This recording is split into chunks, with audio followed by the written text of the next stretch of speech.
السلام علیکم پیارے بچوں، آج ہم سیکھیں گے کھانا کھانے کے آداب اور سنتیں۔ کھانا کھانے سے پہلے اپنے ہاتھوں کو اچھی طرح دھو لیا جائے۔ کھانا شروع کرنے سے پہلے کھانا شروع کرنے کی دعا پڑھ لی جائے۔ دعا کچھ یوں ہے: بسم اللہ وعلی برکت اللہ۔ کھانا ہمیشہ دائیں ہاتھ سے کھائیں۔ اگر کھانے کی میز یا دسترخوان پر کئی قسم کی چیزیں ہوں تو جو پسند ہو وہ کھائیں۔ کسی کا ہاتھ بڑھ رہا ہو کھانے کی طرف تو اپنے ہاتھ کو روک لیں۔ کھانا ہمیشہ 3 انگلیوں سے کھائیں۔ کھانے میں عیب نہ نکالے جائیں۔ ٹیک لگا کر نہیں کھانا چاہیے۔ کھانے کو اچھی طرح چبا کر کھانا چاہیے۔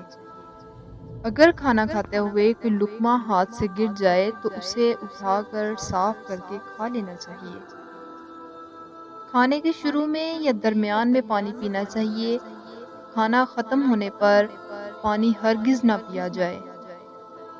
کھانا کھانے کے بعد اپنی انگلیوں کو اچھی طرح چاٹ کر دھو لینا چاہیے اور کھانا ختم ہونے کی دعا پڑھ لینی چاہیے۔ دعا کچھ یوں ہے: الحمدللہ الذی اطعمنا وسقانا وجعلنا من المسلمین۔ کھانا کھانے کے بعد کلی کر لینی چاہیے۔ جزاک اللہ خیرا۔